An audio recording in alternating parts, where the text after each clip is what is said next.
Labour day کے حوالے سے پریس کلب میں مختلف تنظیموں کی جانب سے علامتی تقریب منعقد کی گئی۔ اس موقع پر کورونا کے باعث تمام حفاظتی تدابیر اختیار کی گئی۔ ٹویوٹا سٹاف یونین کے ضلعی چیئرمین ساجد محمود خان نے کہا کہ کورونا نے پوری دنیا کو ہلا کر رکھ دیا ہے۔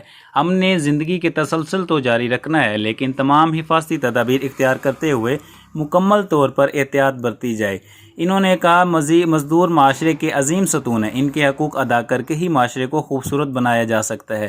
ٹیچر رائٹ فرام جنوبی پنجاب کے ضلعی صدر professor Muhammad Arshad Hashmi, irrigation labour union کے رہنما Mirza Habib ur-Rahman, P W D highway کے رہنما Rafaqat Ali, irrigation P W D کے رہنما طارق رحیم، ملک عارف نواز، پختون ویلفیئر اتحاد کے صدر عبداللہ خان، ولید ملک، منیر ہاشمی، محمد صادق اور اے ڈی ملک سمیت دیگر نے شرکت کی اور مزدور کے حقوق کے لیے جدوجہد کرنے کا عزم کیا۔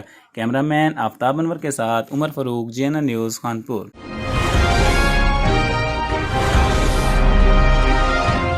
آپ دیکھ رہے ہیں جنوبی پنجاب نیوز۔ مزید خبروں کے لیے ہمارے چینل کو سبسکرائب کریں، بیل آئیکن کو پریس کریں اور کمنٹس دینا مت بھولیں۔ شکریہ۔